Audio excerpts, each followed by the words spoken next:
balik lagi untuk membahas gimana melayani suami. Jadi video ini disclaimer, video ini diperuntukkan fokus untuk melayani suami di ranjang. Atau kalau kalian biasa di sofa ya di sofa, biasa di dapur, garasi ya bisa di situ. Pokoknya ini tips melayani suami.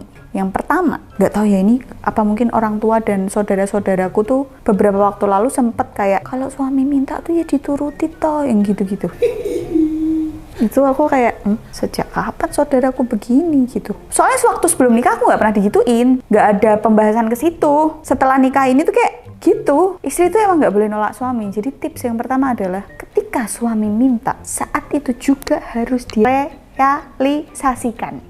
Jadi tips untuk para istri, pakailah krim malam sesimpel mungkin, semudah menyerap mungkin, dan kalau bisa pakai semalam mungkin ya. Jadi nggak ada tuh alasan aku udah pakai krim malam. Jadi seenggaknya kalau misalnya suami kalian minta, ya saat itu juga langsung kita gelar dagangannya gitu loh. Tergantung sih kamu tipe yang gelar dagangan atau di spill kecil-kecil. Nah itu tergantung fetish suami. Kalau suamimu suka di spill kecil-kecil ya spill lah kecil-kecil sedikit-sedikit. Tapi kalau suamimu suka to the point langsung digelar wae dagangannya rak popo. Ingat jangan ditunda, apalagi ditolak. Jangan lupa juga tanyain ya ke suaminya, sayang, mukanya nggak boleh gini ya guys ya, tapi harus dengan muka yang lemah lembut dan bergembira. Tapi nggak boleh yang terlalu gembira juga, ya biasa aja gitu. Yang lagi mau yang gimana? Lagi mau cicak-cicak di dinding? Atau coro merayap dan terbang? Atau yang gimana gitu. Jadi tanyain suamimu lagi pengen gaya yang seperti apa. Mungkin aku lagi pengen dipuasin, oke. Atau mungkin aku lagi pengen kamu ceritanya cosplay jadi begini. Tanyain aja. Jadi kalau suami kalian bisa lebih terbuka dengan gaya mainnya atau lagi pengennya apa, itu lebih memudahkan kalian untuk memperbaiki keadaan rumah tangga kalian. Misal kalian lagi gampang berantem, lagi sering cekcok, gampang selek, itu akan lebih mudah terselesaikan ketika urusan ranjangnya ini beres. Jadi itu tips untuk para istri. Selanjutnya, jangan pernah punya mood yang bertolak belakang dengan suami. Jadi kalau suaminya lagi pengen, lagi minta, entah kalian habis ngeseng gitu, paling enak tuh main kalau kalian udah bersih segalanya, terus suami minta. Nah itu momen yang pas. Pokoknya jangan sampai mood kalian itu bertolak belakang. Kalau suami lagi minta ya kalian juga harus pengen. Dengan cara apa? Komunikasinya juga harus dibangun. Nggak bisa kalau semata-mata hanya demi memuaskan suami jadi nggak ada komunikasinya, itu juga nggak baik. Tetap harus ada komunikasinya, jadi pembangunan moodnya juga enak. Kalian nggak terlalu kerja keras banget lah. Kadang kan suami juga pulang kerja nggak nentu kan, nggak semua suami bisa di rumah 24 jam terus mintanya pas sore terus kan nggak. Ada yang mintanya mungkin jam 9 malam, jam 10, habis lembur mungkin jam 12 malam dan sebagainya. Jadi tetap harus ada komunikasi.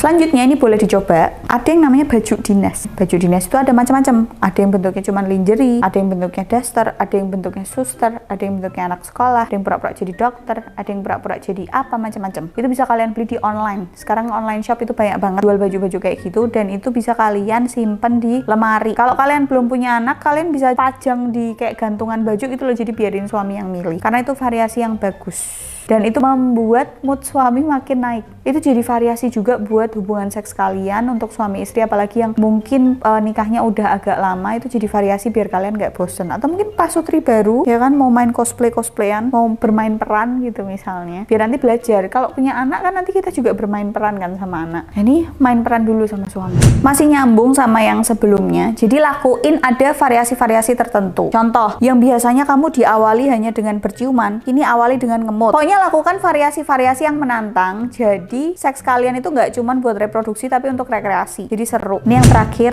ini yang paling penting. Suami kita itu tetaplah manusia. Jadi dia pasti punya fetish. Jangan pernah tolak fetish itu. Kecuali fetishnya merupakan suatu tindakan seksual yang beresiko. Ketika menurut kalian itu adalah tindakan seksual yang beresiko, kalian nggak boleh langsung nolak juga. Tapi kalian harus punya buktinya bahwa ini adalah kegiatan seksual yang beresiko. Contoh, masukin dari belakang atau mungkin memasukkan bahan-bahan yang tidak dianjurkan dokter ketika kita nge-seks itu dimasukin. Contoh, pelumasnya diganti pakai minyak goreng, minyak jelantah. Pokoknya yang aneh-aneh yang beresiko gitu, kalian boleh langsung tolak. Atau kalau misalnya kalian sungkan atau nggak enak atau takut cara nolaknya gimana, kalian ngomong pelan-pelan atau dihindari aja. Karena menurutku walaupun fetish suami itu nggak boleh ditolak, tapi kalau beresiko itu harus ditolak gitu. Jadi be smart juga jadi istri, nggak boleh nurut sama suami. Kadang suami juga pengen cosplay punya istri pembangkang kok.